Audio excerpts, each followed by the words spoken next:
یاد رکھیں حج زندگی میں ایک بار فرض ہے اور اس کے اندر بلا وجہ شرعی تاخیر کرنا یہ جائز نہیں ہے۔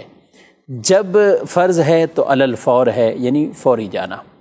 بعض اوقات آدمی کئی اپنے کام کاج اور دیگر معاملات کی وجہ سے حج کو مؤخر کرتے ہیں، اور بلکہ ہمارے بزرگوں نے یہ روایت بھی باقاعدہ لکھی۔ اعلیٰ حضرت علیہ رحمہ کے والد گرامی مولانا نقی علی خان رحمۃ اللہ تعالی علیہ نے اپنی کتاب میں یہ روایت بیان کی ہے کہ جو شخص اپنے کسی دنیاوی کام کے لیے حج کو مؤخر کرتا ہے تو وہ آدمی دیکھے گا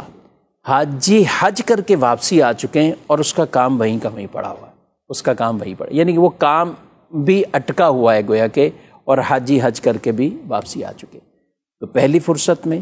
جب حج فرض ہے جن پر بالخصوص، وہ حج کی اس طرح تیاریاں بھی کریں اور حج کی ادائیگی بھی کریں۔ بڑھاپے کا انتظار کرتے رہنا، ابھی یہ ایک مکان ہے تو دوسرا مکان لینا ہے، کاروبار ہے، کچھ بچوں کی شادیاں ہیں، کچھ یہ معاملات ہیں، تو ان کو بیچ میں کبھی بھی کس طرح کے یہ آزار، یہ وہ نہیں آزار کہ جو شریعت مطہرہ جن کو عذر باقاعدہ مانے۔